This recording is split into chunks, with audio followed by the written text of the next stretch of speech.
Clergy Day in the Bronx. And at Clergy Days, what we do is we hold them in the court, and various faith-based entities come and learn about all of the court system programs, as well as, in this time we did the Clergy Day, we actually had a presentation from an attorney from the community discussing immigration law, because that was of interest. So community outreach is something that's very, very important to me.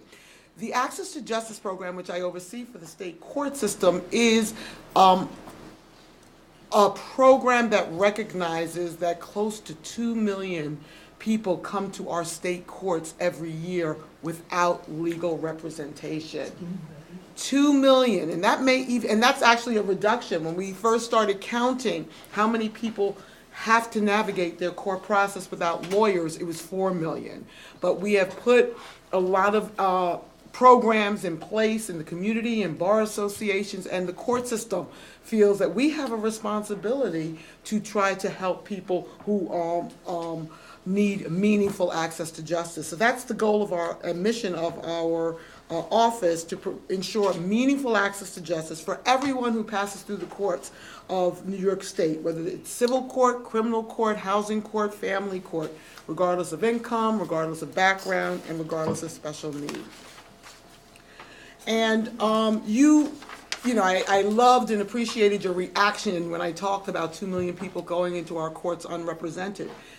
Even represented people, even lawyers sometimes are intimidated by the court and the court process, and unrepresented people in particular have a lack of legal knowledge and procedure. Many of the people we serve in our courts have lower reading comprehension and low English proficiency. So the court system wanted to do something about this, and we have a variety of programs and initiatives. We have self-help tools, we have volunteer programs, we provide assistance at the courthouses, we provide assistance in the community, and we provide special assistance to vulnerable populations. In terms of our self-help tools, we've got court help.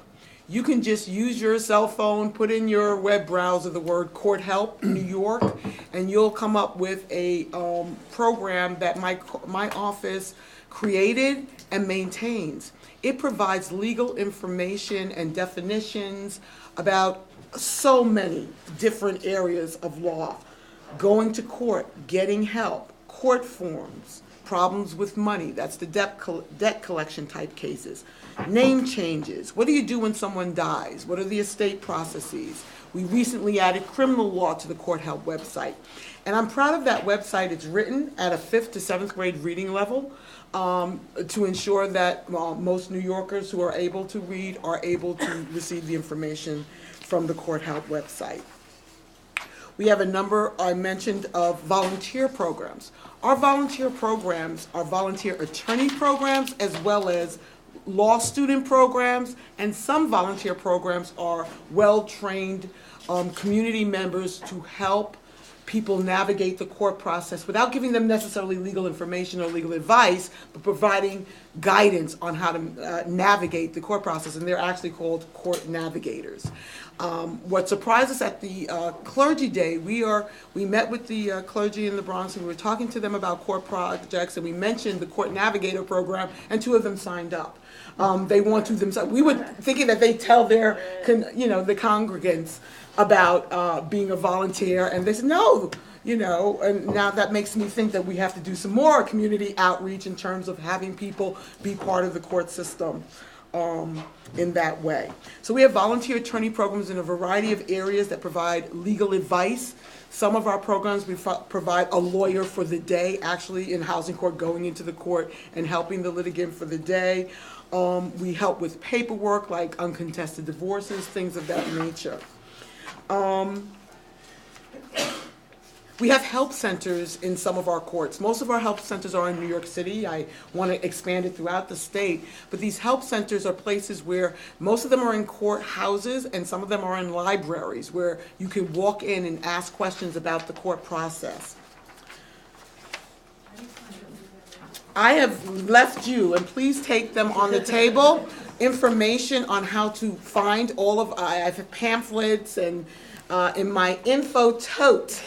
I've been struggling with the name for this, and thank you so much. My info tote has a folder that describes my office, but it also talks about the help centers and tells you where they all are. We talk about the mobile legal van that Shah uses a lot. It has the addresses of the Court Help Center, and as well as, you know, a water bottle with our logo. A keychain, I think, is in there. So please take them with you. And if you're having a community event where you want me or somebody from my office to talk or present or even just drop off these tote bags for you, please contact me, and I'd be happy to do that. Our court help centers are free, and I keep forgetting it. My assistant keeps telling me, stress that it's free, because people expect to go somewhere and get charged a fee for help, and all of our help centers are, and all of our programs are cost-free. And it's for any side of an issue. It could be a landlord, it could be a tenant, it could be, you know, someone, you know, we're the court, so we're neutral, right? So anyone can come and receive help from us.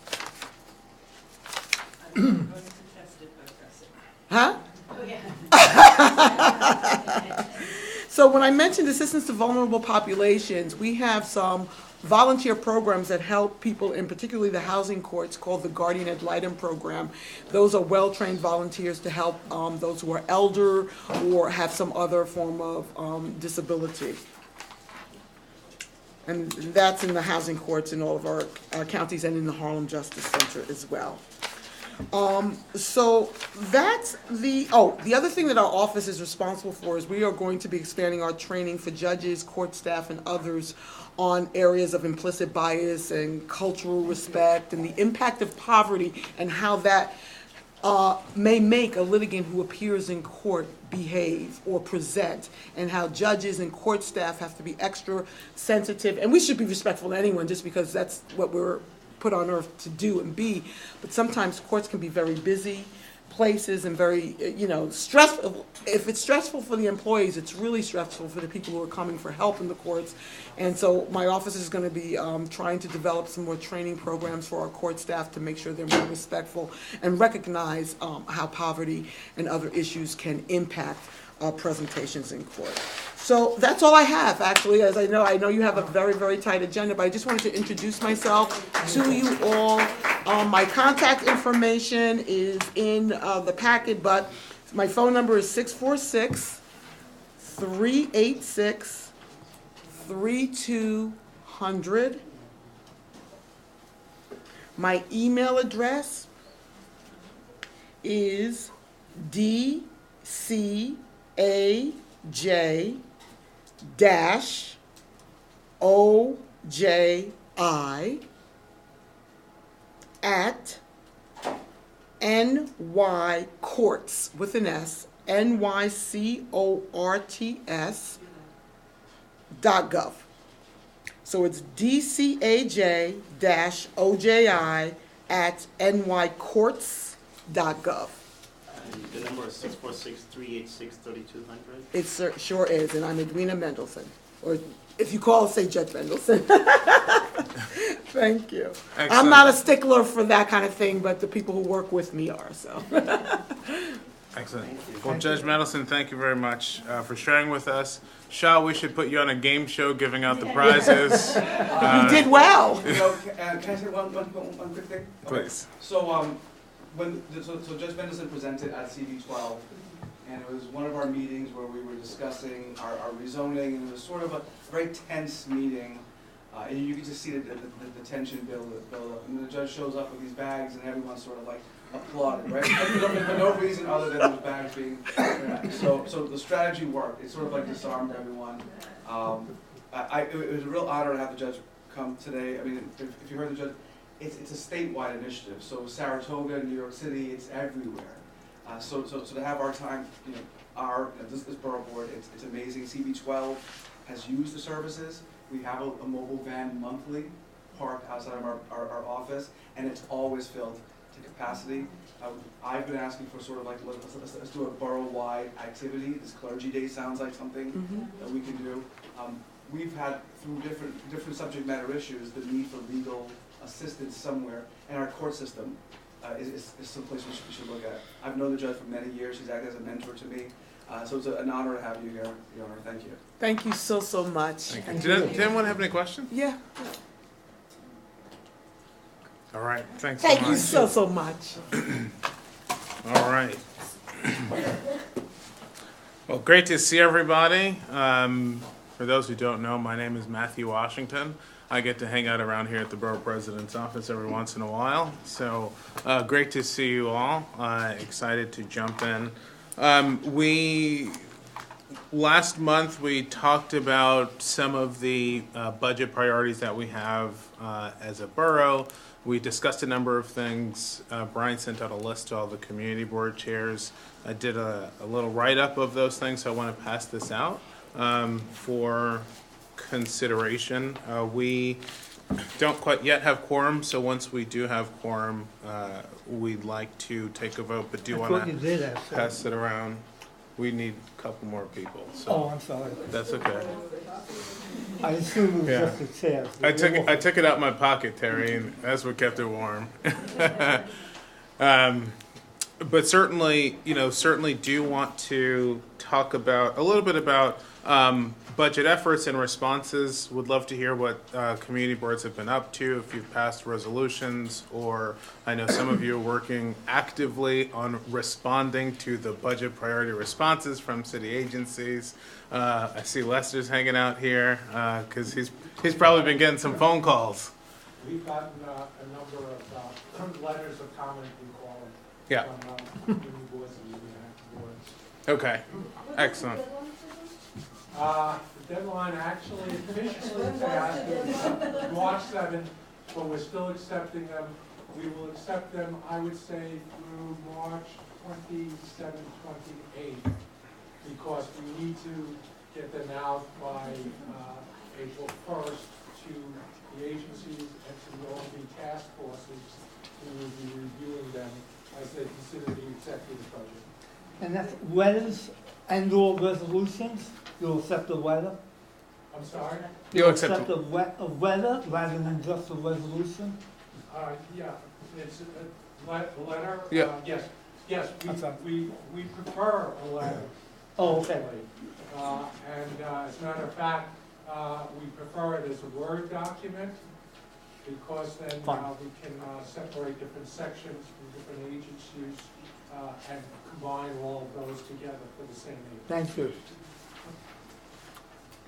So I know some boards are probably still working on finalizing with committees and full board, but one of the things that we'd like to do whenever we send in this report of priorities that have been identified by the members of the borough board, we like to attach the documents that have been submitted by the boards, that have been approved by the community boards. So if you do have resolutions, if you do have comments on budget priority responses, we'd like to get that information so that we can incorporate it and send it as a package. And Lester gets hit with it twice, not just once from the board, but also from the borough board. We'll send it along. But would love to hear any questions, thoughts, or comments any of the chairs may have about the budget process, sort of where you are and what your next steps might be.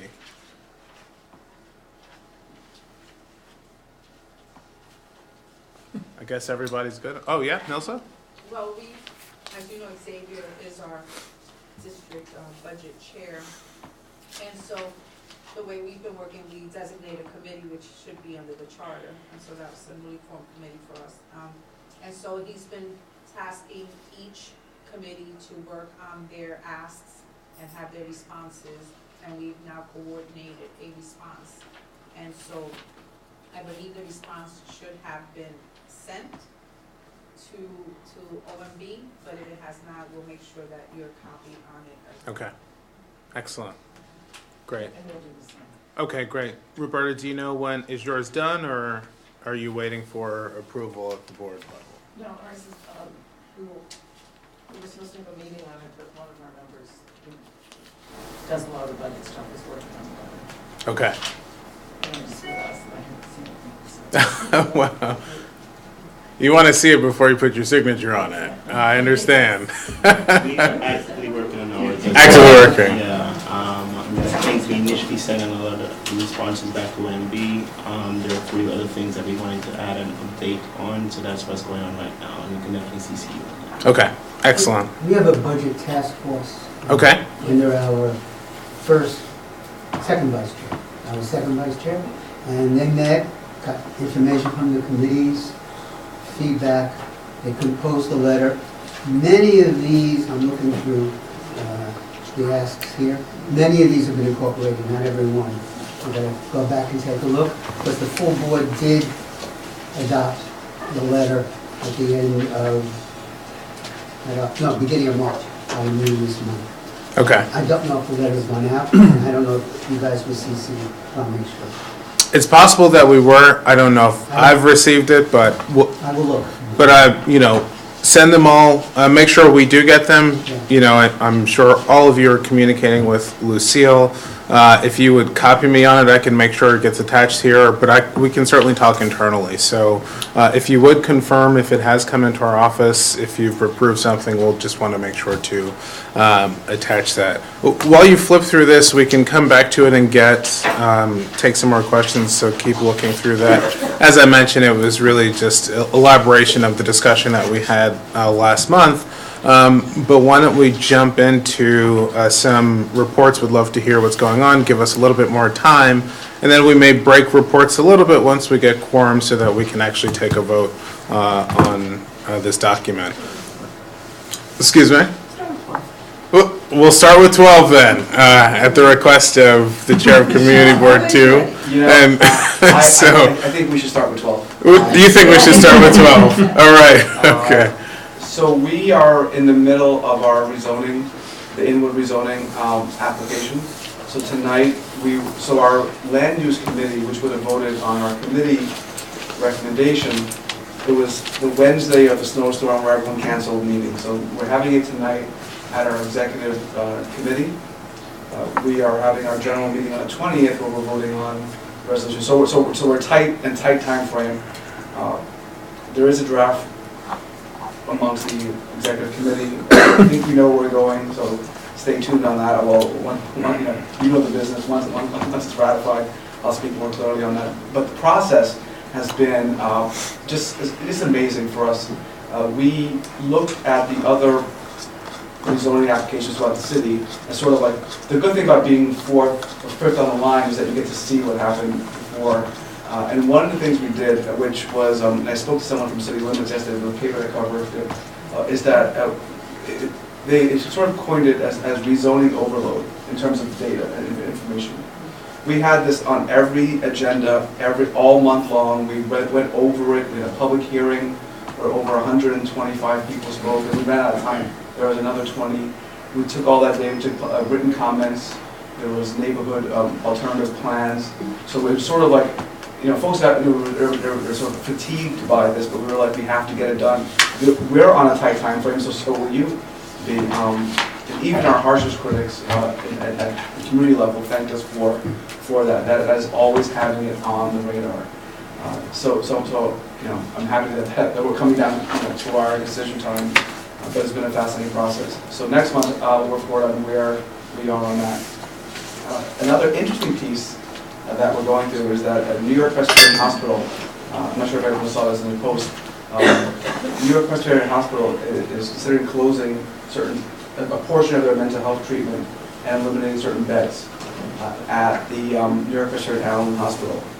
We passed a resolution opposing such a decision, calling on them to not to close, in fact converting some of those beds to adolescent beds, since there was no adolescent treatment centers north of Harlem Hospital. The New York Post picked up the article, or the resolution, and published an article that's gotten some attention, and we're grateful for that.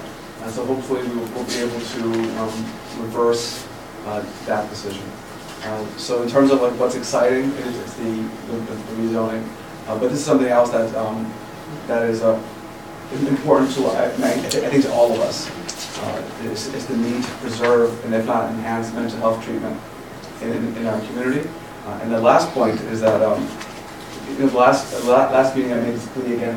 We should all be doing something together. And folks have been sending stuff out. Roberta sent a wonderful program, shared it with us. So I think we should work on the clergy that the judge mentioned. It worked well in the Bronx. I'm happy to take the lead on it. I'll coordinate with the judge's office as to what happened, what they sort of saw in the Bronx, and we'll make it our Manhattan clergy day, and I'll reach out to everyone. Yeah, and that's our report. Excellent. Thank you, Shah. Community Board 11. Oh, I see, so we're gonna. Oh, no, we can come down to one, we can alternate. No, absolutely not. So I'm glad that it's an exciting process for you for the rezoning with East Harlem. It was an interesting experience for us, sometimes contentious, but we got through it. So I'm hoping that you got some good lessons from East Harlem, the East Harlem rezoning. Tons of lessons, right. Okay, tons of lessons. So with that said, some of the things that are happening in East Harlem right now is through the rezoning, we're actually trying to enforce the points of agreement that the city council voted on and adopted based on the rezoning adoption. And so we had HPD at our land use meeting, and we're tasking all the government agencies and the stakeholders to come to the committees to give us report backs on what's happened. You know, one of the programs that has already started is the Landlord Ambassadors Program through Manny, and so we're asking for report backs on that. We're asking in terms of landmarks and preservations. We have 4 buildings in East Harlem that are up for landmark status, so we're asking for reports on that. We are looking at an East Harlem Eat Up initiative. I'm looking at that as well. And one thing I want to urge all the community boards is to think of the Thrive NYC program that has been rolled out by the city, where it's mental health training. So I think it's an 8-hour training for certification. We're trying to push it within our community, but what I actually want to do is push it within our board members so that we almost become ambassadors, because we're dealing with the public as well. And so it'll give us a lot of good information on how to deal with each other as well with the public that comes in as well. So I would urge you, if you don't know about the program, I'll be happy to send you a link. And I think that as we look to improve our services, we should try to use any government services that are offered in programs, and so that we can lay that foundation. Well, some of the things that are happening is we have in East Harlem, it's called La Marqueta. It's not an official landmark market, right? And so because it hasn't been landmarked, but we're looking to revitalize it. So there's an organization that's being put together by government stakeholders called Friends of La Marqueta. So we're working on those initiatives. We're working on Cultural Arts Alliance through our Museo del Barrio is doing that. There's an idea for an El Barrio Walk of Fame, which we're looking into seeing how that can happen. Some activities that have happened has been the second annual Teen LGBTQ Forum. I met with members of the Coral Leadership Group. They had questions on affordable housing, and so they're like a small think tank of various CBOs get together and ask questions, and they come to various community boards, and so we try to help facilitate that. I'm happy to report that Strive has been up and running in our community forever, but they have their ribbon cutting this month in a new location. We've had a buy local East Harlem meet and greet, MWB certifications. I can go on, but I won't, because it'll be CB10's turn. Excellent. Thank you, Nelsa. CB10 is not here, so CB9. All right. Good morning, everyone. Just wanted to piggyback on this push for mental health first aid training.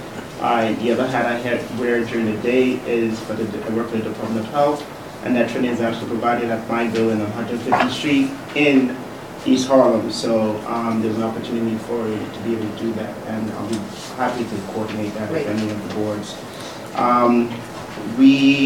There's quite a bunch of stuff happening. Yesterday I had the opportunity to participate in a radio show with City College's new president, Vincent de Bordeaux. I thought it was very interesting, very good, and it's something that we've been trying to do in terms of trying to strengthen the relationship between us and the universities that are within our districts. Of course, that's City College and Columbia University. So we've been engaging with them. This came about through our interest in the RKO Hamilton Theater, which is located on 146, between 146 and 147 from Broadway. It is currently soon going to be undertaking renovations, but right now the developer had the interest of putting a supermarket in there. And if anyone sees the outside of that building, it's absolutely beautiful. It dates back from like a Renaissance time of building. And so to put a supermarket in there was really not something benefiting of the space, we think.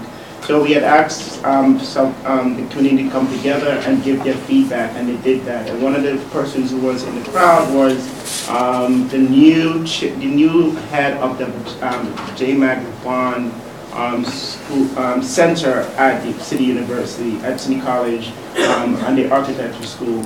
So he came together, he made a connection with us to try and support us as we're looking to build out what may happen within that building with an engagement of the developer as well. So that's something that they're looking to do, not just for Community Board 9, but of course, but we want to have them first and foremost, of course. We also engaged with Columbia on 2 different initiatives. One is to address mass incarceration. One of their professors, Dr. Robert Fullylove, has engaged with us along that, and we're hoping to be able to bring the Broken Veil initiative here at some point for our board to have further discussion around that. And we are also engaging with Professor Jack Darby, who is helping us as we're looking to engage with DOT, because they're trying to make changes along Amsterdam from 110 to 155th, the corridor in some places decreasing the number of lanes, and what impact, if any, would have on environmental pollution. So we've been engaging with them on those two fronts. Today at our general board meeting, Assemblyman Dan Court will be presenting. He has an initiative right now, a bill that's going through the Assembly and hopefully to the Senate, will be passed at some point, of removing cash bail from New York State altogether. So we are asking to get more information about that. It kind of coincides with our mass incarceration initiative. And so hopefully it's something that the other boards might be interested in hearing as well. Also going on, I won't go on too much more. We have a couple of NYCHA housing forums that's coming up. We're doing a CV7, addressing maintenance, being able to keep it within a family, because it's a decent amount of, from the way, and I never thought of it as that owning a NYCHA or having NYCHA apartment really save a decent amount of money in generational terms, and being able to pass it on to a son, a daughter, whatever, a second generation is very important. So some of the items we'll be discussing within that forum. And we are also working with Columbia University and Silicon Harlem in terms of being able to implement advanced wireless network systems. It's almost like a test bed, and we're hoping to be able to utilize that at the workplace development jump, decreasing the digital divide and increasing STEM access for students within the district. That's it. Excellent. Thank you very much. We've been joined by Councilmember Rosenthal and Councilmember Powers. And they have tipped the scale in the right direction. So, So why don't we talk some budget priorities then, and we can make some changes. One of the things that I will ask you all to do is make sure your name is spelled correctly. We want to make sure your name is spelled correctly in here. And then I'll just sort of run through what's incorporated in here. We'll take any questions, any additions that may need to be incorporated. I can do that real time, and we'll get a vote on this. But I did want to ask, Councilmember Rosenthal, Councilmember Powers, if they had any thoughts or comments. And I know certainly last month, it was Councilmember Rosenthal and Councilmember Levine who sort of kicked off discussion about budget priorities. So just wanted to know if either of you had any additional thoughts or comments as we fly through this document here. Not initially, and I want to say thank you. Good to see all the committee board chairs, particularly 6, 5, 8, and 11. Not to say that any of you Such a are. And I do two things. One is I'm glad to see that the Office of the Tenant Advocate's included in here, which is something that Councilmember Rosenthal has fought for, and at the council, even I think 2 weeks ago, we were speaking about it as a priority to make sure it's well-staffed and well-resourced, and I think that other caucuses will take on that in the council as well. And then for the community boards, I think it's always a priority to make sure they're resourced beyond what they are right now. And I know that both of us, as having served on community boards, for me, making sure you have actual resources to do land use applications and making sure you can do all the work that the committees do and be resourced for it, also a priority. So, yeah. Excellent. Wow, he's good. So I'm so happy to see everyone, particularly boards 7 and 4. Or 12, 1, 2. And you hit all the right points. I really appreciate your including in here some of the things that we've been working on for a long time. Keith is picking up the ball. The other thing that I notice about it that I really appreciate from all of you is that these are really the issues of Manhattan, broadly. And so I really appreciate that. The one thing I'll say is, as something, if I could ask you about, is that on the sexual harassment piece, if people have stories where of instances where sexual harassment has occurred, I'm interested in hearing them. If you could reach out to my office. We have these 12 bills that are supposed to address sexual harassment, and if you dive into the weeds of them, I'm not sure they quite get us there. And what helps me understand it better is hearing actual stories. So feel free to reach out to my office. If you know people in the private sector where something may have happened, just ask them to please reach out. But Matthew always, great job as usual. Congratulations. Thank you. Thank you, Councilmember Rosenthal. I will say on that, in terms of sexual harassment, I'd like to connect you with new non-traditional employment for women. I'm sure you know them well. Great idea. It was actually just speaking with an iron worker, a woman who is the only woman on her site. And we were just discussing, some of the programs and initiatives that NEW is working on, and she made a comment to me that struck me hard. She said, sexual harassment is like eating lunch. It happens all the time.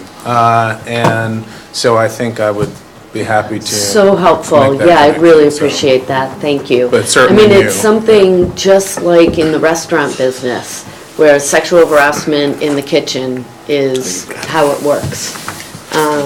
So when we're thinking about how to make sure these laws work, in particular private industries like that. The city government has the largest workforce in New York City, 330,000, and the laws that we've crafted there, I think, are comprehensive, but right now they don't have any teeth.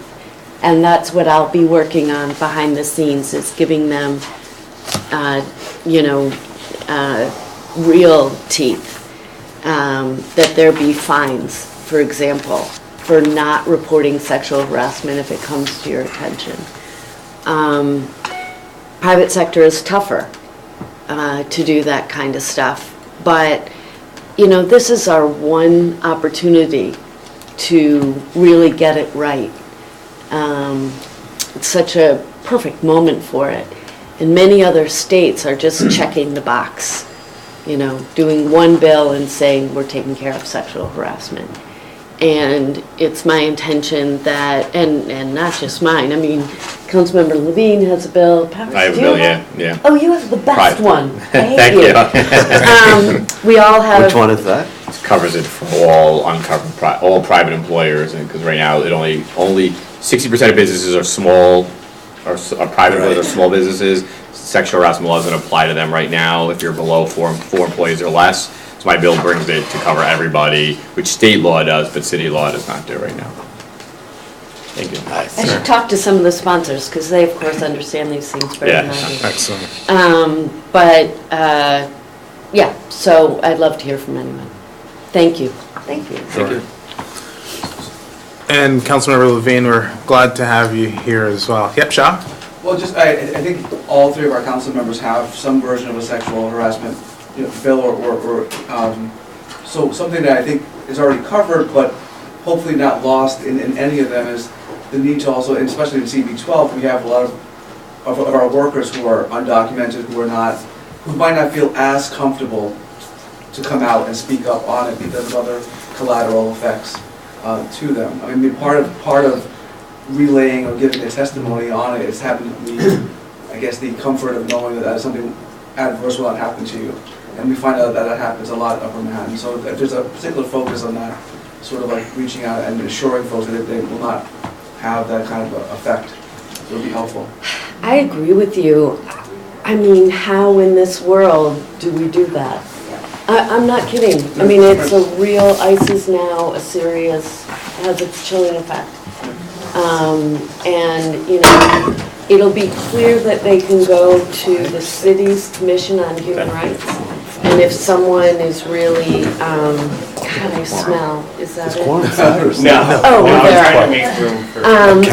Counting. So I appreciate what you're saying 1,000%, and, 12 council members for some. that's a great point. I just, you're supposed to go to, there's a state office, you can go to a federal office, and the city's office, obviously, the Commission on Human Rights is so protective. Right. I think it's poignant. Councilmember Rivera, good to see you. Thanks for joining us. I texted you. Oh, I feel special. Well, we're glad to have you here. Let me just run through very quickly the different sections that we've highlighted. We'll take any questions or comments, and then we'll try to jump into a vote, because I know some folks do need to slip out. So in follow-up from last month, Councilmember Rosenthal, Councilmember Levine really talked about the Office of the Tenant Advocate. One of the things that was important is it was certainly established through Local Law 161, but it needs to be staffed. And the importance of staffing it so that there is an ombudsman who individuals can reach out to related to budget issues. So that was one. Certainly getting the right size in human service contracts, a great need. They do important work, and making sure that they are properly funded. We certainly had some discussion on sexual harassment. And then the right to counsel, and making sure that the appropriate funds are there for representation for those who are going to housing court, particularly in NYCHA. And then community boards. Lester, we really want you to hear this one. In line with what our request was last year, we are asking that the operating budgets of community boards be increased to $400,000 instead of the $233 right now. So Lester, sign the check, make it happen. We're counting on you. But there's just a number of things. You all know better than everybody else in the city all of the work that community boards have to do. It's voluminous, and making sure that you have the ability to bring on the right staff, consultants, and to be competitive, and the market is really critical so that you can bring on the best talent. So that's an important focus for us. Overall in education, making sure that we are looking appropriately at how the formula is being done for new seat needs. We need seats in the borough, and so pushing forward on that is critical. Additionally, open space was certainly a big issue and concern for us, making sure some are park-starved communities that we represent but also thinking about our waterfront and the needs of the waterfront. A lot of concern about the East River Esplanade in particular, with deteriorating bulkhead, holes in the waterfront, and the like, but really investing in the 32.5-mile coastline that Manhattan has and making sure it is a contiguous space. And then certainly continuing to invest in affordable housing, both within and outside of NYCHA. One of the focus is on the Next Gen NYCHA program, increasing the percentage of affordable housing on those projects. And then certainly Councilmember Rivera is going to appreciate this, but focusing on hospitals and making sure the communities that do not have admitting hospitals can get admitting hospitals. It is just unreal that we have to travel so far in many cases to go see family members and friends who are far away, and really trying to invest in that. Padmore. Yeah, so just 2 points, and I apologize for missing last month's meeting where a majority of this kind of came out. So for parks, I know one of the big things was that a lot of the funding goes to predominantly the larger parks, as opposed to the smaller parks outside of Manhattan and stuff. But even, a lot of it goes to Central Park and then Twiddles and to the other parks. So wanted to know if there's anything that we could add to ensure that there is some equity in the distribution of funding for the parks.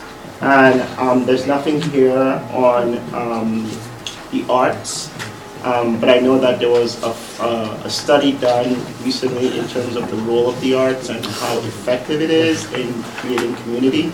And wonder if there's anything we can add. And similarly to that line, equity in the distribution of funding for the arts.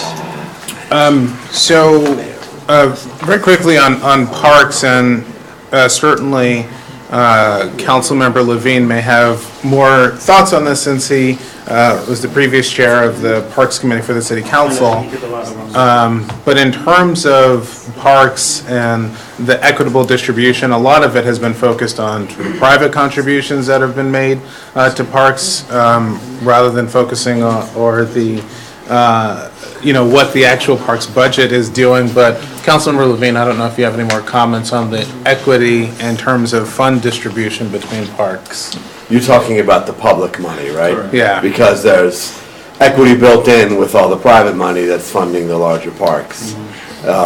Money that parks and low-income neighborhoods have no hope of matching. But the problem with analyzing how the city spends money, its own money, in comparing it from one park to another, is they don't have good systems to account for that. And we have been trying to prod them with legislation and reporting bills on this, but they can't tell us how much they're spending per acre in Morningside Park versus Battery Park. They don't actually have good information. And they say, well, also you have varying usage patterns, a different kind of landscape, which requires more or less. So we have a problem getting straight answers from them. And I think we have to push them more. Anyone who's taken accounting or business, cost allocation is a problem for every big enterprise. But corporations have figured this out. There's no reason why a city agency can't. So Padmore, on that, did you have specific language that you want us to consider? Well, I just wanted to see if there's a possibility of putting the equitable distribution, but it seems like that. No, put it in there, absolutely. Certainly. Put it in there. We should hold them to it. Thank you.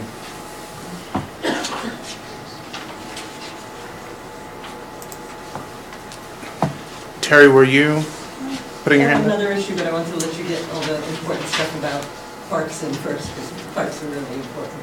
Yes. Are you done? Okay. Okay. I think one thing that is missing, by the way, everything in here is really in line with, I think, a lot of what we talked about. But one thing that I'm a bit concerned about, and big now, transit and street and sidewalk, our infrastructure, especially Manhattan, where owning a car is so much lower probability than other boroughs. and we all need our metro cards to get around. If something briefly could be added in about money for traffic and transportation or transit and street and sidewalk infrastructure. And along the same line, you can mention enforcement too, because we have here in Midtown, so everyone has that good traffic enforcement. Our borough moves collectively. Yep. Doesn't have enough buses. It's true. Okay. No, I took note of that. I think what I will ask, I'll take notes and then I can write something up. If we could approve, and then I will ratify it. We'll get it all in and we'll circulate it around. That's the case that alleviates that may Okay. alleviate the problem for those of us who have boards who weren't able to vote on it. Then we can vote on it today and then have our boards and ourselves ratify the final form. Okay. That works. Any other thoughts or comments? Roberta? Transportation, okay. So transportation, park equity funding, and parts. And actually, just with Roberta doubling down on that, you're reminding me, we're gonna really need it this year in terms of buses because of the shutdown of the 3 stations on the Upper West Side. And they're gonna need to make up the difference with buses, and it's not clear they will. In serious way. Okay. So thank you. Thank you. Enforcement, you mentioned enforcement in terms of traffic. That Yeah. pushed a button in my head, enforcement in terms of the buildings department. We have an issue with the building department, and I don't think Shocker. it's unique to Ward 4. Enforcement, and maybe it also goes down to systems. I don't know what kind of systems they have there. But whatever they have, the people who are doing the enforcement are not referencing their systems and are approving demolitions when they shouldn't be approving demolitions, for example. So something about the buildings department and money to go to enforcement, and they need just more staff. So- Or more education of their current staff. Yeah. So I think a big part of that is the purpose of the Office of the Tenant Advocate with DOB. So if you want, we can look at Wherever you find enhancing. appropriate there. Yeah. It's more than that though, because DOB is approving things that are being self-certified. Yeah. Yeah. And these things are getting built, and there we are as community board saying, wait a second, we're reading this incredibly difficult document, and you're not. Yeah. So I heartily support that it's the tenant advocate, but it's also the development that we're going through. Yeah. So that's actually what the tenant advocate is supposed to be working on, is addressing those things where, permits or work is happening that wasn't necessarily approved. They're supposed to be monitoring. The tenant advocate, the Office of the Tenant Advocate is supposed to be monitoring all this work that's happening, putting out quarterly reports, and I think, No, Councilman exactly Rosenthal. right. And, sorry? We also have office buildings, manufacturing. Well, it's DOB. It's all I know, DOB. but the tenant advocate would imply that it's for residential. No, I see what you're saying. I see what you're saying. enough. I mean, I think it's, and you're right, you're right, it's not, I mean, we didn't have that in mind, sort of, if there are demolitions that have to do with office space that's going on, that won't be captured here. So that needs another vote. That, I would argue, is the whole notion, are you gonna are you going to spot check, self-certification? I would put that in the category actually of management. I'm not sure if we asked for every project in the city to be certified by DOB, I do think it's unrealistic and wildly costly, and I'm not sure you could find enough buildings inspectors to do the work. But I think even But those that systems and management, Yeah, even those that are on the job now yeah, don't seem to be doing a good job. that again, systems whatever and reason- management. Stress, understaffing, lack of. Definitely. So I think it's a combination of, And LPC, Sure. because it's the same Yeah. problem on Yeah. two different agencies. So But- perhaps then the bucket is training and Training and enforcement. For city agencies such as DOB and LPC.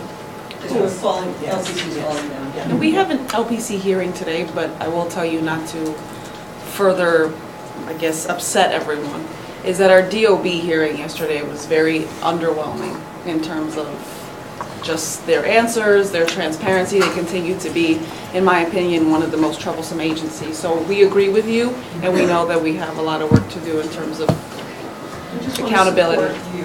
Thank you. We appreciate If you that. support us, we support you.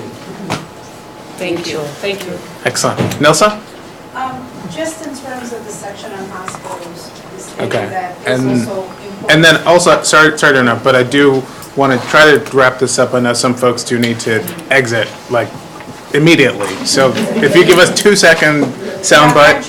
You're saying to continue investing in New York City Health and Hospitals. For CB11, Metropolitan Hospital is in dire need, and it gets reimbursed at a different rate than other health and hospitals because of the different certifications. For instance, Harvard Hospital gets a lion's share of the funding because it's a trauma center. So I'm just wondering if within that statement, something can be addressed because Metropolitan Hospital serves underinsured, not insured patients. Sure. And that hospital is vital, and you are well aware of the issues that Metropolitan Hospitals have. Certainly, which is not a trauma center. I mean, the trauma centers get additional funding once they're designated, so it's sort of a special bucket. Right. They're the last to get their money, and they're losing doctors because doctors are not being paid at the same rate that they're being paid at other health and hospitals.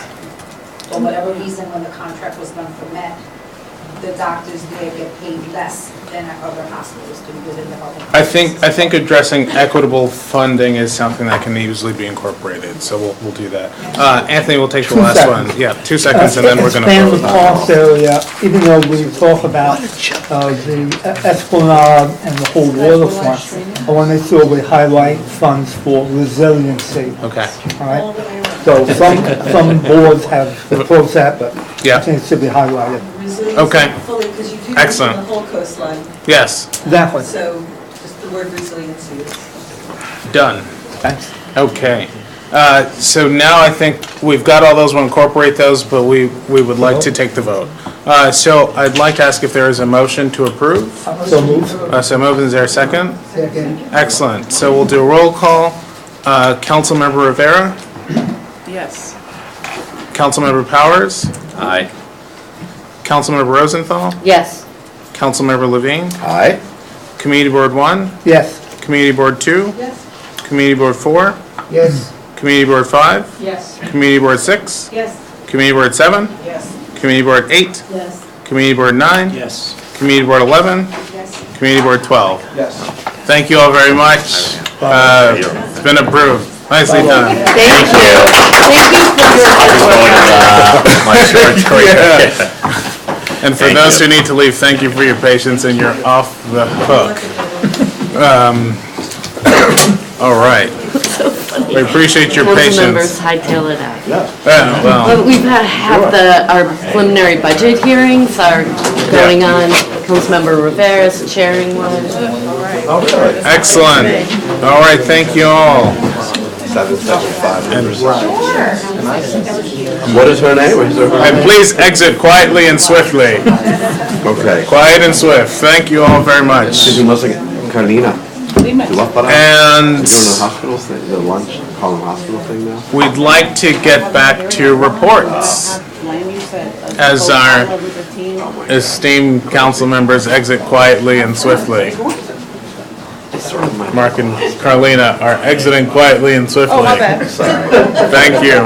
So sorry. I apologize, everyone. Have a fabulous day. Oh, that's Did you just stay over? maybe. Community Board 8. Hi, good morning, everyone. So it's the same issues, I think, that were shared the last time or the time before, affordable housing is critical. In terms of mental health, we have a resolution that this year's mental health awareness, mental health here on Sunday is an 8-hour training with the Veterans Committee for mental health for veterans training. There are a lot of active committees, so there are a number of forums coming up on homelessness, affordable housing, vaping and e-cigarettes, for women, gender, pay equality. These are all in April and May. Zoning is a major issue, trying to get the city to institute a 210-foot height limit on Avenues 3rd, 2nd, 1st, and York is important. The Queensborough Oval, which the city has sent out an RFP for 10 years, all year-round use with an emphasis on tennis.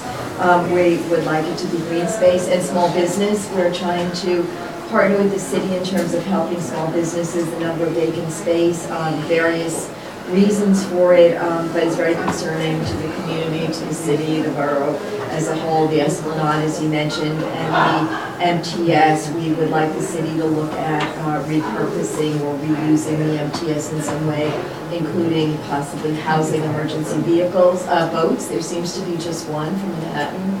It's docked over on the west side with all the growth in hospitals. It would seem that there should be something on the east side as well, and the MTS would be useful, and especially because the city is,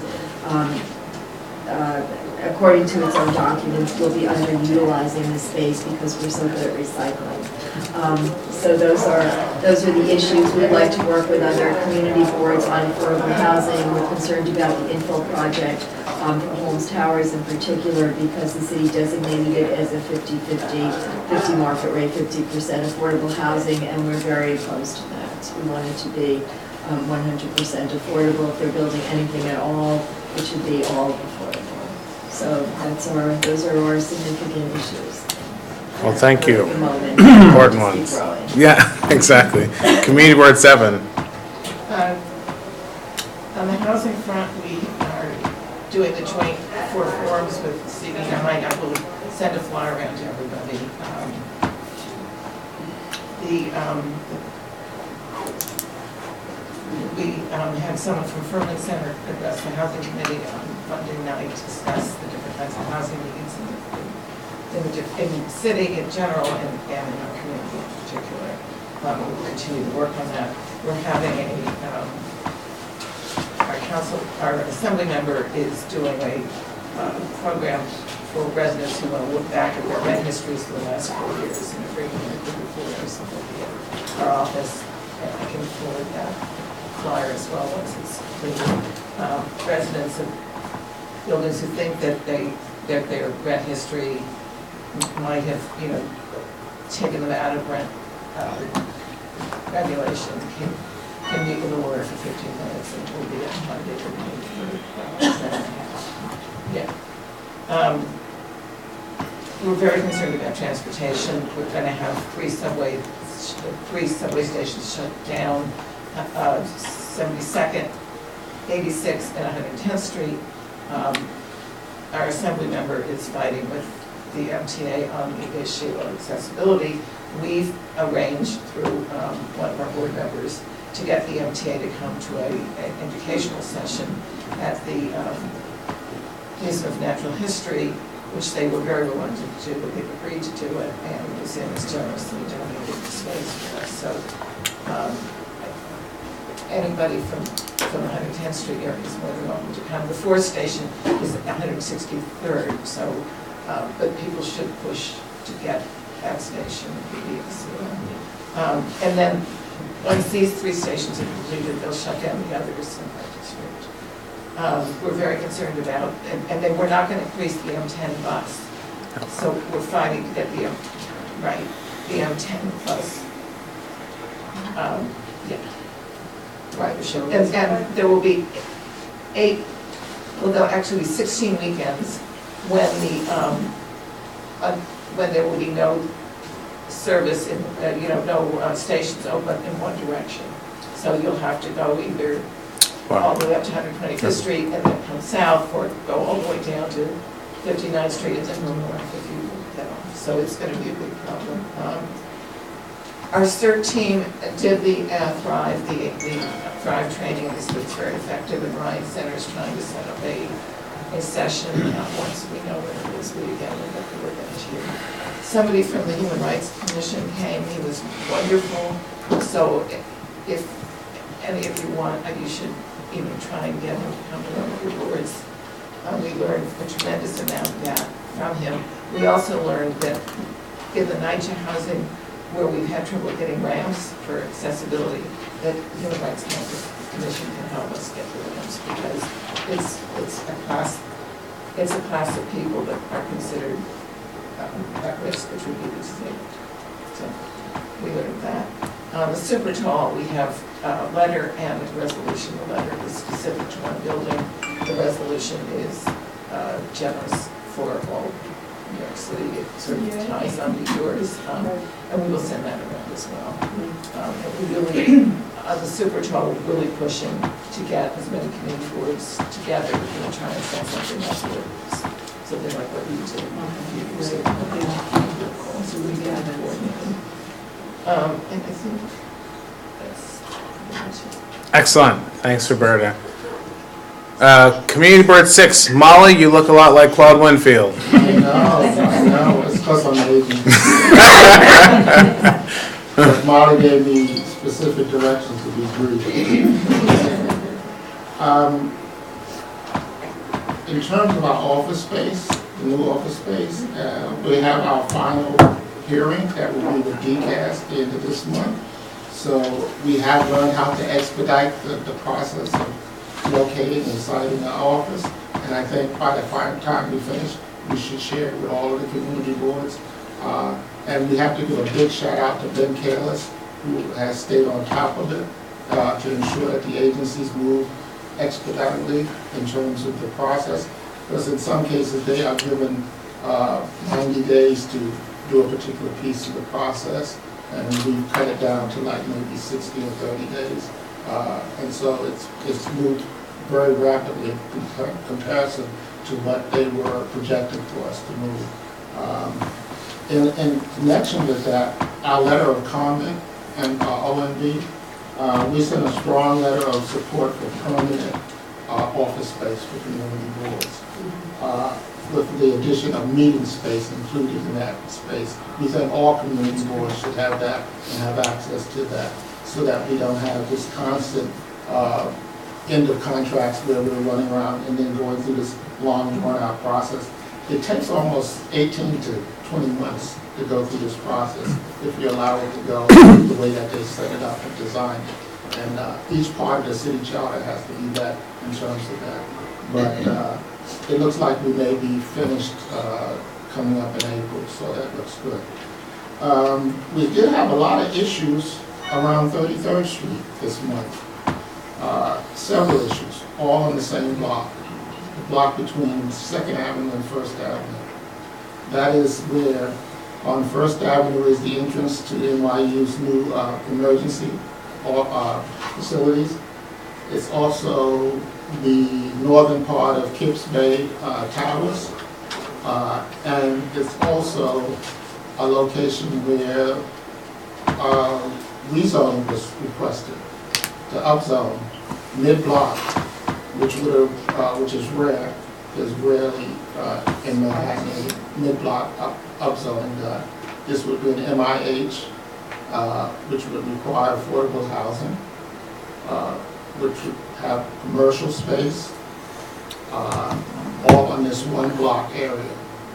What's significant about it is that is the block that NYU requested to have it changed to allow the ambulances to come down that block, to enter directly into the emergency unit.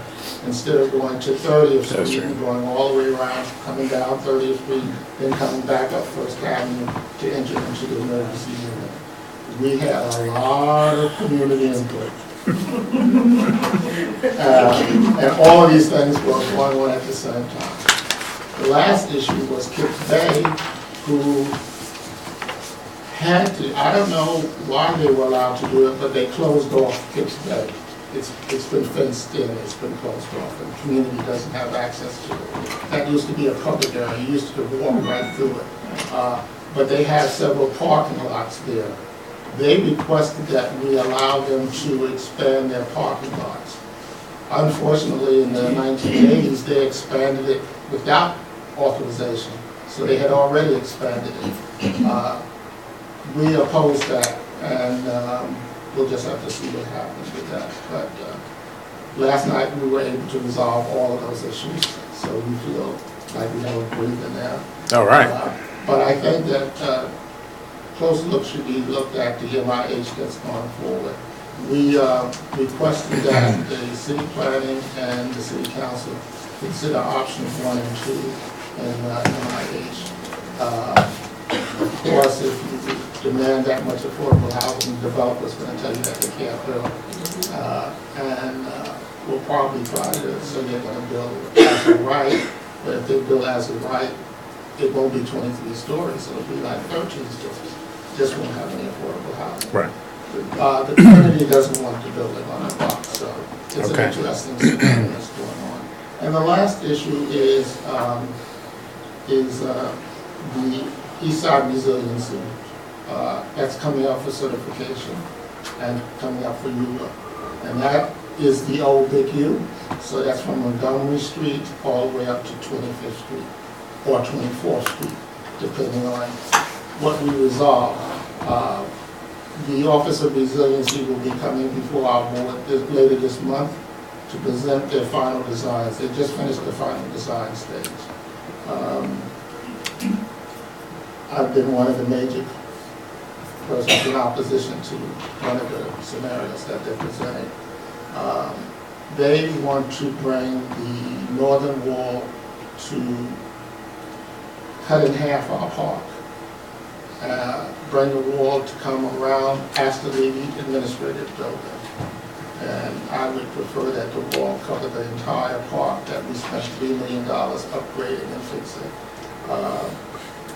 With the knowledge that across from that park is planned the citation for the sanitation garage. And next to that, the Veterans Hospital has built a wall for flood protection. Bellevue has built a wall for flood protection. NYU has built a wall for flood protection. And incorporated in each one of those designs are major pumps on the end of each one of those walls. So if we actually have a flood, all of the water is going to be pumped out into our park. And the 100-year zone for flood is First Avenue. And so if they don't build a wall, personal concern, they don't build a wall, all the water that's coming up First Avenue is going to be in my garage. Right. So, Claude, I want to give you a warning. You are exceeding Molly's instructions of brief. that is it. All right. Community Board 5. Sure. I'll give you a couple of quick resolutions that we passed, and then one really important issue that I want to talk about. For those of you who might be familiar with the Big Apple Barbecue, this is something that for 16 years has been a plight on Madison Square Park. I'm sorry. Pardon? I said I'm sorry. I Yeah, eat there every year. I'm a vegetarian. Okay. But just to give you an idea of how big it was, it's Madison between East 23rd and 28th. It's East 26th between 5th and Park. It's East 24th and East 25th between Madison and Park. And East 27th between Madison and Lex, plus the inside of the park. So they are leaving. We found out from Madison Square Park Conservancy that they're going to be gone after this year, and we're breathing a very big sigh of relief because it really was a blight on anyone who lived in the neighborhood and the public that was surrounding it, or people that wanted to use the park during a time when, it was the whole weekend taken up. Secondly, I wanted to mention that we passed our Street Fairs and Block Parties resolution, and it's something that we're so concerned about, which is that all of you know that SAPO has what they call, quote, a community-based documented not-for-profit organization, corporation, or the like, that has an indigenous relationship to this specific, oops, my phone is, hang on one second. To the event, they're not supporting that, they're not enforcing that. And we've had many, many complaints. We have 109, there are 190 street fairs in the borough of Manhattan. We take on approximately 30%, which is really disproportionate. Yeah, it's crazy. And we also have districts that have very distinct and unique characteristics like Times Square. Times Square gets 75% of the 30%, which is crazy. So we are planning on in the future asking the sponsors who are seeking a permit to provide detailed information showing the indigenous relationship. I think this probably affects. Yeah, for sure. And we're reserving the right to turn them down on our part if they do such a thing. Yeah, exactly. We passed a resolution regarding St. Pat's. This was a 30,000 square foot air rights, the first one that's come to us since East Midtown. It's going to be, it's interesting because it's going to be the enlargement of the existing building as opposed to the new building. It's going to be located at 405 Park Avenue, and 20% of the value of the transaction will go to the East Midtown Upper Ground Film Fund, which some of you are very, very close to. We approved the restoration plan and we'll be reviewing the transfer of the development rights right before the full project can be certified and much of that. The last thing that I'd like to mention quickly and then have Layla, who is Community Board 5's chair, Landmarks chair, is the fact that I mentioned last month that we are so alarmed by the proposed LPC rules change. And this is going to affect the entire city. So if Layla could give us a very quick, let me tell you what we're hoping for. We have already passed a letter that we have not sent out yet. I have copies of it if anybody's interested. Yeah. We have a summary of what it means that our Landmarks Committee put together, which is very informative, which I have copies for everyone if you'd like this. We want this to be a concerted effort borough-wise. Yeah. So, Layla. Thank you so much, Vicki. I'm Layla Logizico. I'm the chair of the Landmarks Committee for CD5. We are very concerned about the proposed rules changes that LPC has introduced. We've done a little survey of the applications that we received in the past 12 months, and we found out that if these rules were already enacted, out of the 37 applications that we received in the past 12 months, we would only have received 8. It's a reduction of 66% in the number of applications that would come to us. Obviously, it's a huge problem in terms of our ability to weigh in as community board, but further, it's an issue with transparency because anything that is not filed with the commission review process basically doesn't make its way into the public records, or they do that in a very difficult way to access. As you probably know, LPC is holding an information session tomorrow morning where they're going to describe what these proposed changes are about. But more importantly, they're holding a hearing on March 27th, which will be the formal opportunity to weigh in. We believe that, obviously it's a citywide issue. It was even, broader than Manhattan, but we believe that, creating a coalition of community boards in Manhattan would be very valuable and very important so that our message is really loud and clear. These rules are absolutely terrible. It would basically allow the staff to ratify pretty much anything and everything short of demolishing a building or building a new building in a historic district. Anything could be approved as that. Subdivision, ordinance, canopies, ramps, enlargement of windows, turning windows into doors, name it. The staff would be able to approve it without any public review. From us and also by the commissioners. So we're really hoping that there will be a gathering of forces part of this change. And if anyone has any questions, we'll stay after the meeting to discuss it. Thank you. Roberta had a quick one. Jessica? The hearing's the 27th. Yes. And I understand you can only testify for 3 minutes. So we're gonna write a letter as well. What we're hoping for, Matthew, is to get it collected, possibly Until we do it. We won't have time. Yeah. Do we send letters, very often as a community board, if we don't have a resolution, we send a letter of the actual discussion that took place and the positions, even though it wasn't voted on. Is there any way that if the boards are in agreement that we could send something collectively? I mean, the boards could certainly collaborate and do something. We couldn't do something as a borough board unless we took action. I mean, what we could possibly do is maybe send a letter from the borough president and we can address some of the things that came up at the borough board meeting. So I think that's how we can sort of address it. So Jessica? Jessica's gonna... Right, we're definitely gonna do a letter, and many of you know Jefferson's been working on this issue, but also next week is Borough Service Cabinet. It's next Friday, a week from tomorrow, and LBC is gonna be presenting at that meeting as well for the district managers and whoever else is at that meeting. So if anyone's not able to make tomorrow's briefing, if you wanna come, your district manager will be there. And we're gonna also use that information in doing a letter before the changes. Would that be discussion or just information? It would be discussion. Discussion, yeah. We have our full board meeting next week, and we have landmarks meeting on Monday. So we might be able to get, I'll talk to the chair after this, if we could get a resolution at the landmarks meeting and then supported by the board. And do you have any language, common language or anything like that? It's all letter. The letter. Letter is okay. Probably the best, and then the summary is helpful, so that you know what it is, what it really entails. Okay, so I'll pass these on to the chair. Yeah, we're planning. That's great. Good. At our full board, we passed the resolution and sent it.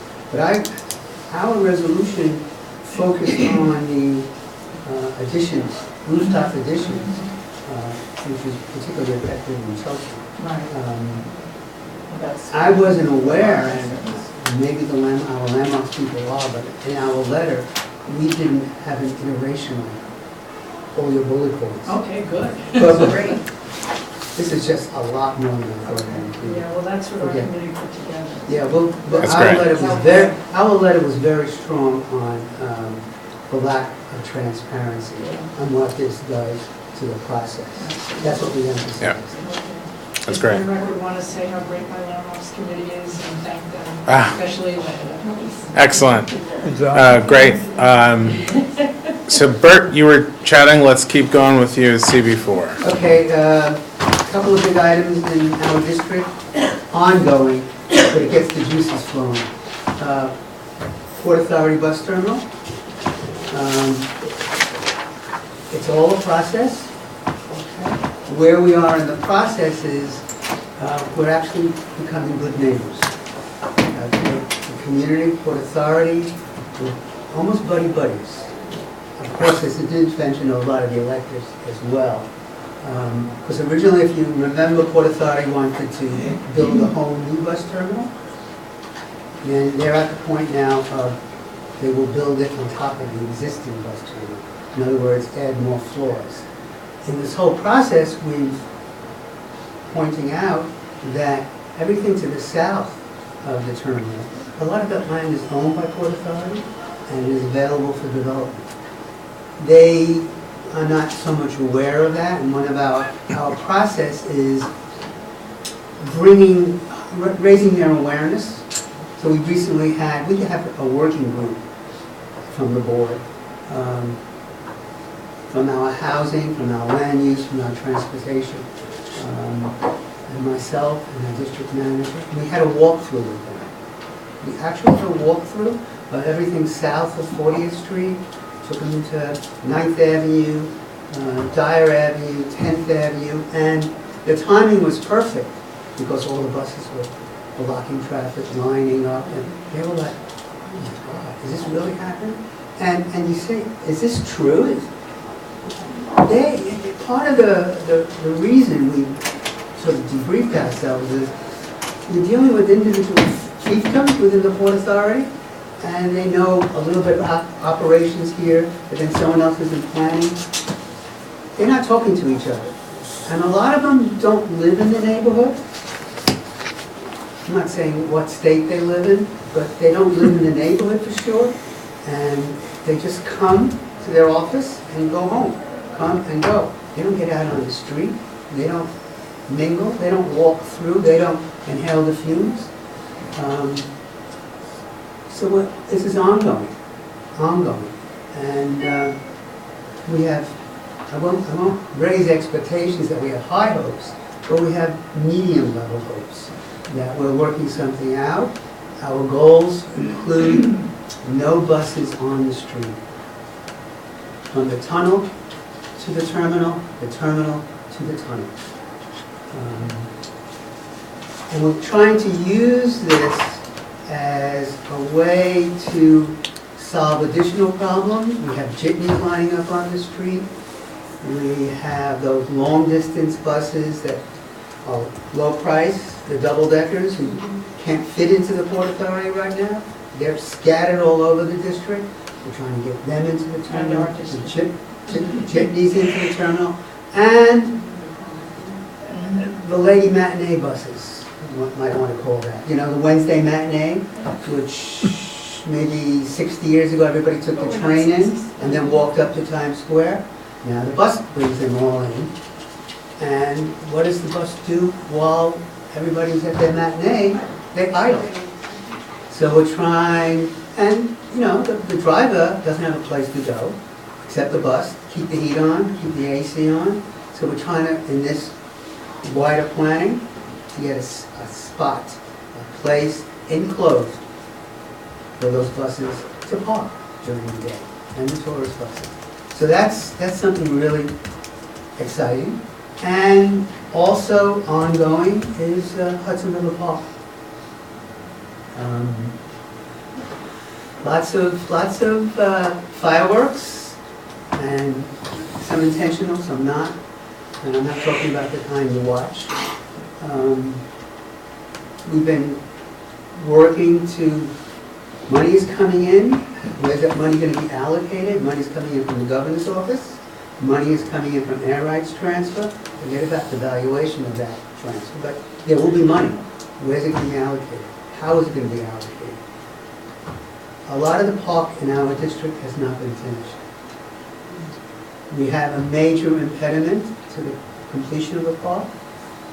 Besides the finger piers up in the 40s, we have the tow path, the police tow path. Pier 76, which is right opposite Javits Center.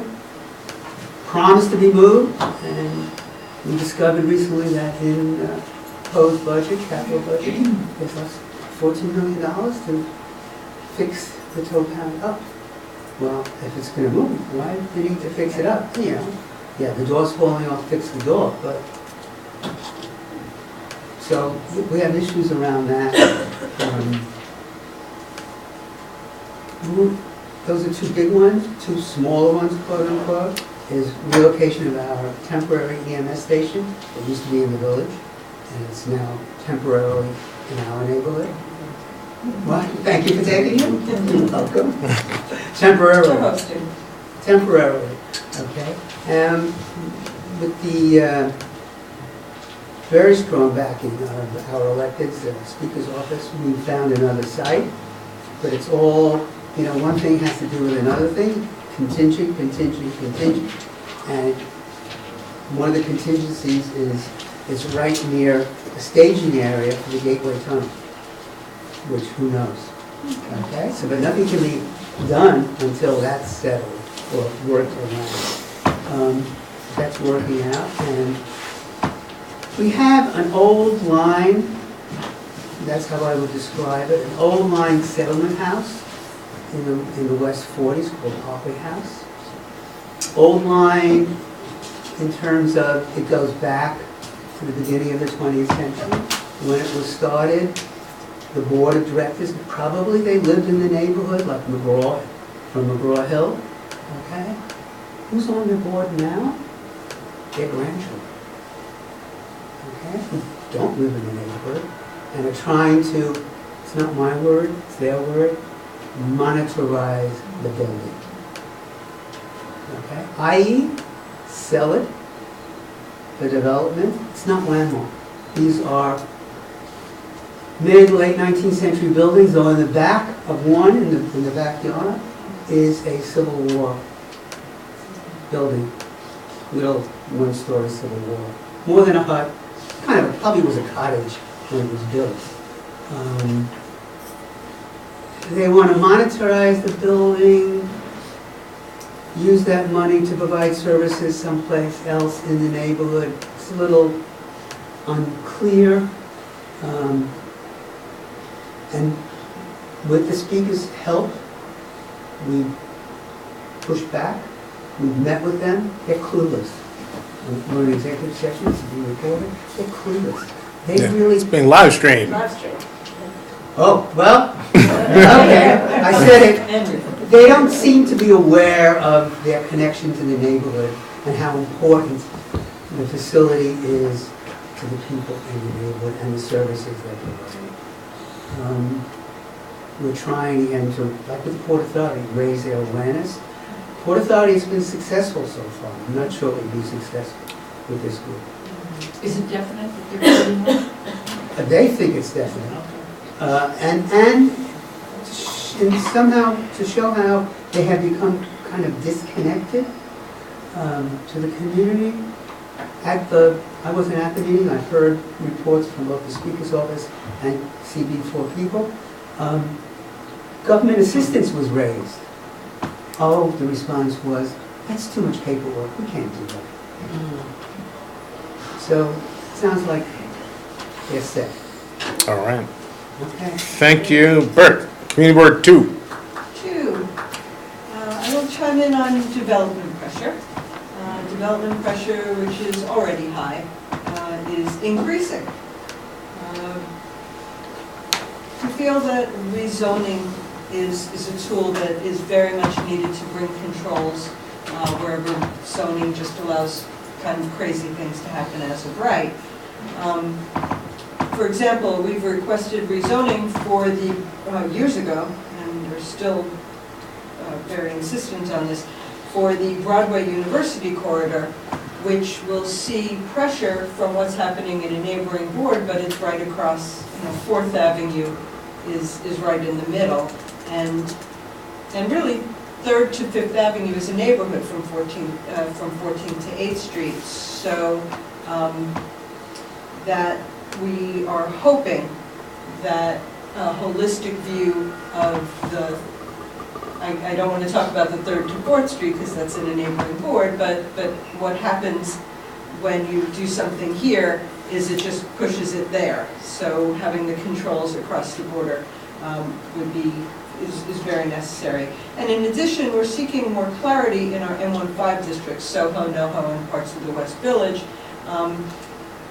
The movement of alcohol service to upper floors is happening, and it is taking advantage of a lack of clarity in the zoning code that allows things like membership clubs that are not for profit but not nonprofit to make a nice living selling alcohol on upper floors, which can only contribute to retail blight because now you've got this higher paying use on upper floors. Why would a landlord have any incentive to reduce the rent on the ground floor or have any local serving retail?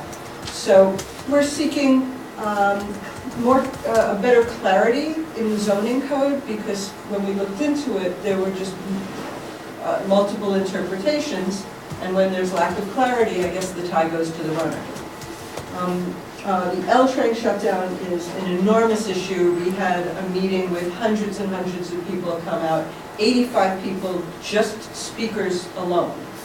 We had 85 speakers on it. There's a great deal of concern in the community about what will happen, both not just bike lanes and a two-way bike lane on one street and where the burden shifts and bikeways and busways and peopleways and all of the things that everybody who's got any piece of 14th Street or the area has already heard. Also, we have another part, our southeastern portion of our district. We'll be seeing the buses that will come across through CB3 into CB2 and make a turn on a street that we're not sure a bus can turn on. And if it can turn, it's not going to be an easy or quick turn. And by the time it gets to us, they're talking 45 buses an hour at peak in a street that is already, as Kenya, is already jammed now.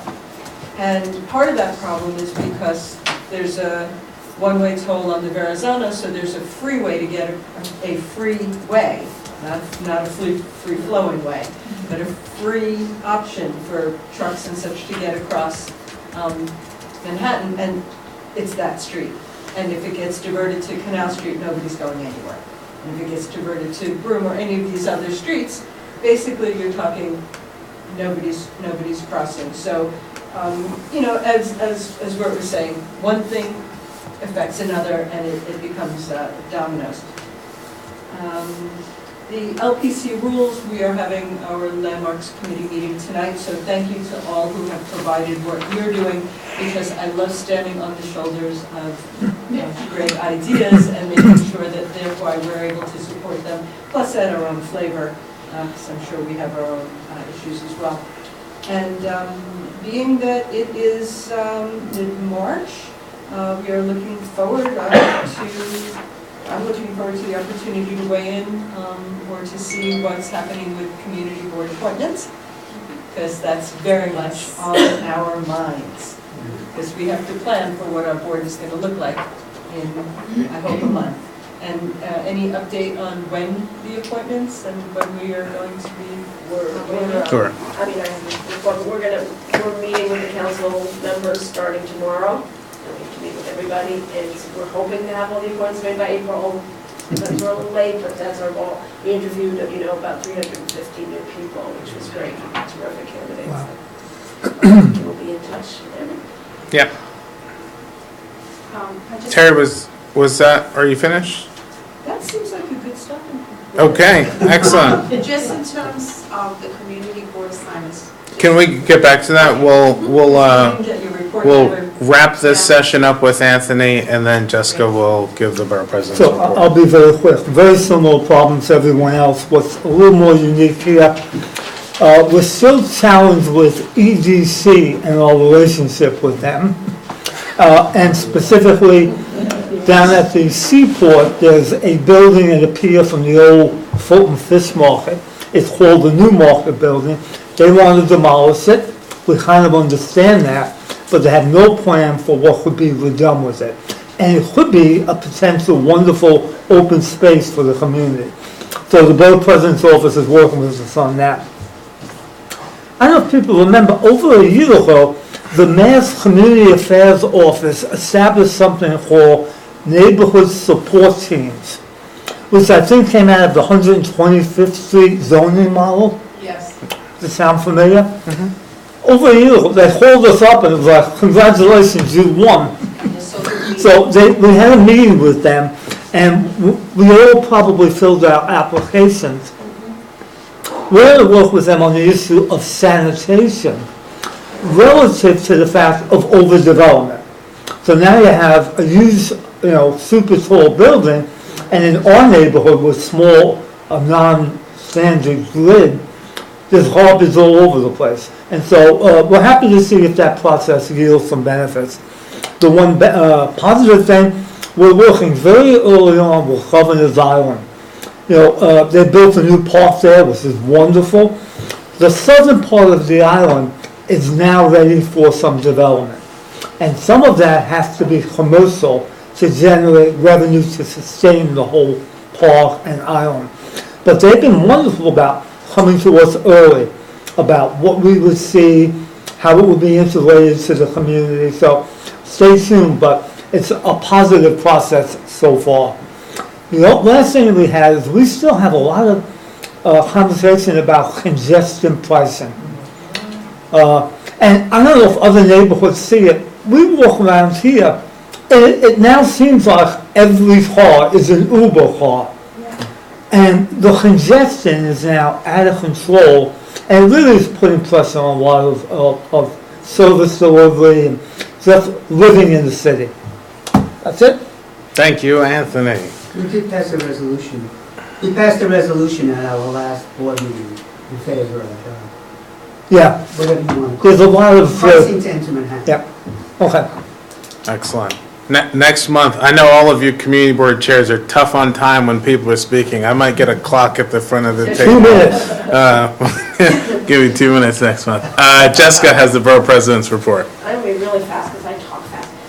We're working, we introduced a bill on charter revision. There's a hearing on Friday morning. I'm not going to go into detail, but if you or anyone in your board is interested in the issue of charter revision, which would be establishing a commission to look at the entire city charter, including the all community boards, you should talk to us. We're very, very involved. It's going to be a big effort of ours this year.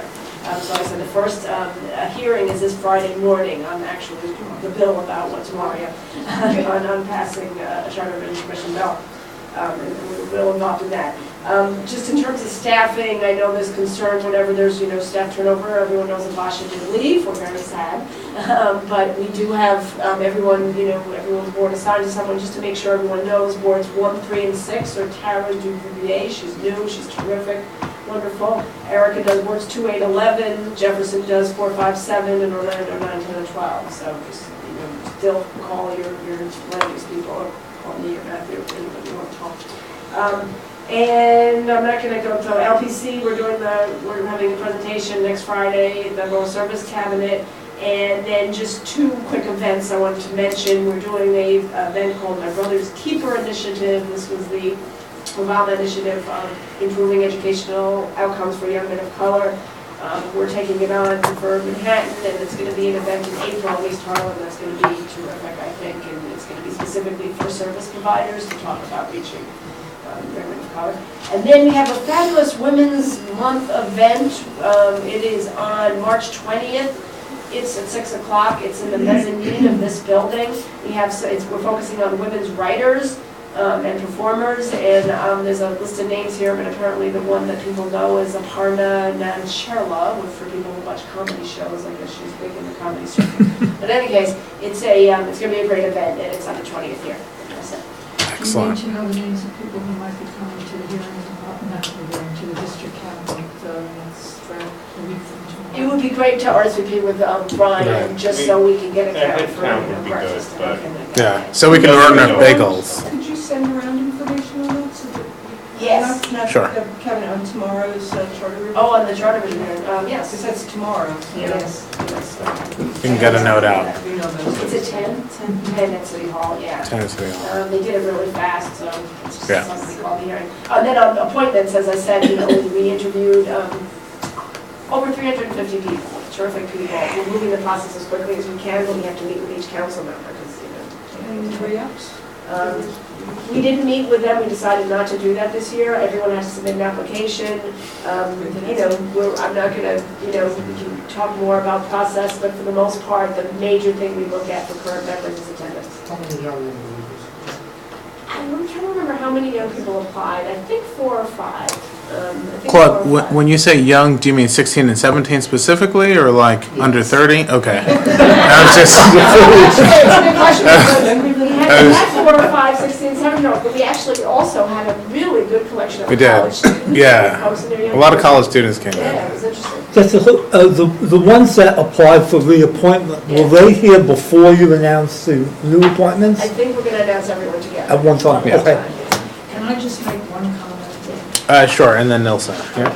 I know attendance is the real reason why there's any chance of anyone coming off the board, but I really make a plea that there are people who join the board, who come on, who have 2 problems. They either don't have the time, which I really find upsetting, because I know you guys, when you talk to them, you say, now, can you give this amount of time, you have to go to 2 committees and a full book. They come on and they tell us they don't have the time to do work on the committee, or they don't have time to be, that's number 1. And number 2 is, there are some people who come to every single meeting and don't do a damn thing. Okay. So, I don't know if everyone here has already spoken to Lucille, but if not, you should make sure you do that within the next week. I know she's been making phone calls, but within the next week, I think Lucille's come over and talk to everyone about current members, you know, what, she's already talked to you about sort of the needs that you have, so, you know, recruitment was done with that in mind. But certainly if there's some people who you feel like are problems, you need to, you know, make sure that she's aware of that. Okay. Yeah, but I just wanted to echo Vicky's sentiment. On Community Board 11, there's been attendance issues always. I think every community board has that. And for some reason, it's very difficult to vote people off. And one of the things that I think I mentioned before, and I'd like to echo, I think that there's some commonality across all boards that I think the Manhattan Borough President's Office should take the lead in establishing policy, such as attendance and different things. And then there's the built-in flexibility for us to then structure our bylaws to fit our needs in our community. But I think that sometimes with our differences in how we do things, there are those loopholes that people exploit and stay on forever. And I know that one of the major issues that keeps coming out in my community is term limits for community board members, because they feel that sometimes community boards may not be as responsive because it's the same people on the board forever. So I would like to talk to Lucille just in general of what we need. I know I had spoken to her when I was a chair-elect, but that was a very general conversation. It wasn't followed up for more specifics and specific concerns. So if she's going to reach out, that's fine. If not, then I would like to make, you know, a point to reach out with her with our district manager so we can discuss specific needs for our community. Matthew, just, again, I'm sorry, but this is really an important issue. If we're in the process of looking at our bylaws now, and our bylaws talk about the fact that with attendance, we can vote people out at that level. Is Jim here? No. I'm wondering if we could put something into our own bylaws that talk about people who just aren't performing or aren't being what they're supposed to be, that attendance isn't the only thing. Sure. Because there are really people that do that.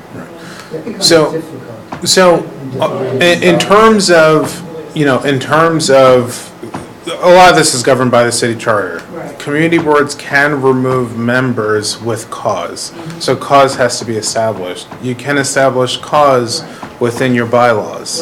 So if there is cause, it depends on the nature of it. I mean, we've got to make sure we're not doing something illegal, right? If someone wears a pink shirt, that's cause for removal. Well, that's not cause for removal, so.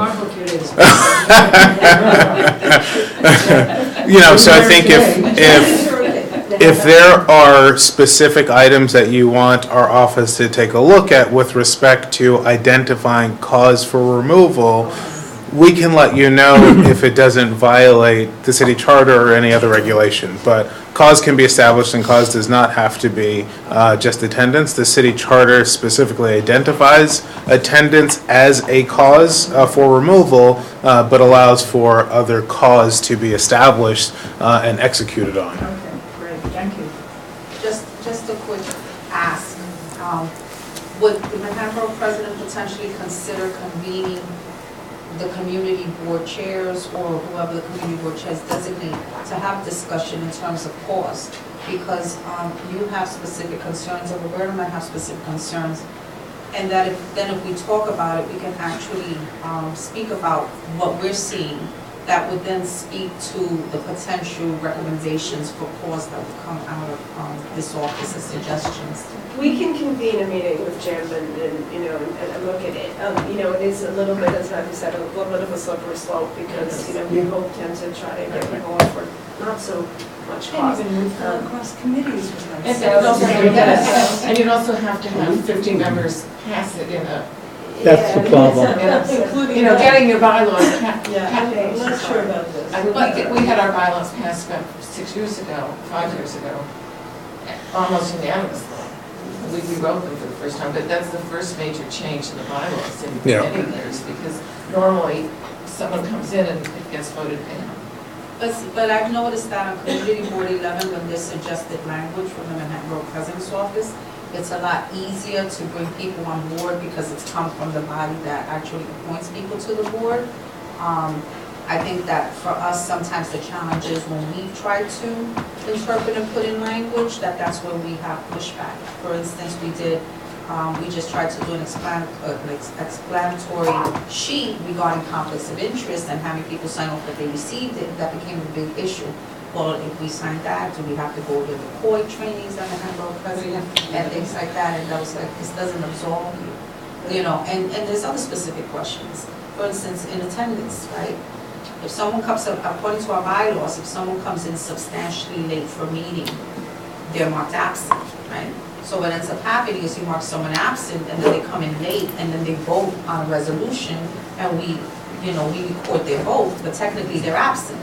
So what does that mean? What is the implication for that vote?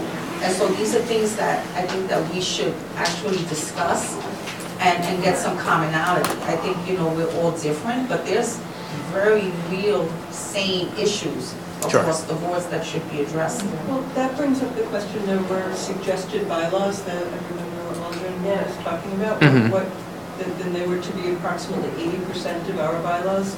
Right. When we got to them, what was the status of those? I thought they had gone out. I thought they went out to boards. I thought there was still draft form. There was no clarity on that. Let me double check. Well, yeah, we'll definitely double check on that. I thought they had been. Yeah. Well, I thought it had been sort of put into a final form of sort of a basis of bylaws, but that document that went out or is going to go out doesn't tell the community boards you must do this. It's just sort of a sort of best practices of what we've seen and what makes sense and what is in conformity with the law. Rewriting laws, and we're using that document we got, it's the model. So where ours complies with that, fine. Where we have some issues, we've gone back to Adele or to Jim for clarity. Yeah. Most of it is easy, but there are a couple of issues that all of a sudden we're looking at it harder, and you're right, the attendance and voting, some conflict of interest things when you really get into it, and even things like minutes, how close are we to open meeting laws, all right? So we'll be done hopefully by the end of the month. I thought it would be quicker, but it's opened up a lot more debate than we ever talked about. Oh my God. And the problem isn't defining some things, but if you brought somebody up with real cause, how do you get the other 49 members to say yes, or let's give them another chance, or it becomes a personal thing. We have in our bylaws that you have to attend, if you miss a certain number of meetings, you can be asked to leave, and the steering committee basically is the group that gets to vote, and the person gets to come before the steering and argue their case. And I think only once that I know of has someone normally, we've had a few people, we've said, you're not attending meetings, do you want to resign? And they usually would resign. This person refused to resign, and actually there was a hearing. I think it was before I was on the board the second time, and he was voted off. Good. Okay. One thing, just in terms of those model bylaws, I'm pretty sure it was done, but we can make sure to recirculate them, because I know there certainly are some new chairs around the table. But Nilsa, did you have a? I just wanted to ask Roberta a quick question, because we've adopted something within our bylaws, like that, we redid our bylaws. And so, we put together a small group, and when we did the executive committee that I tasked 5 individuals with looking at attendance, they've come up with recommendations, and right now the small subgroup of the attendance feels that because attendance wasn't, even though it was followed, they didn't adhere to the bylaws, they're looking to give people second chances, even if they're egregious in the attendance. And so the ones that they are looking to vote out and make a decision to vote out, then they're bringing that to the full board for a vote. Is that how you do it, Roberta? No. Or they just, the small group goes down? Our bylaws just state that it goes to steering. And they can do it. our bylaws is the full board. It's the full board. And then the full Ours as board, well. well, then the full board has to Vote on it.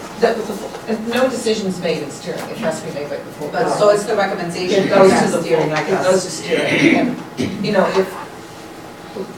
if someone, you know, says, I'm really sorry, I didn't realize I was missing this many days, whatever, they might be voted back to stay on.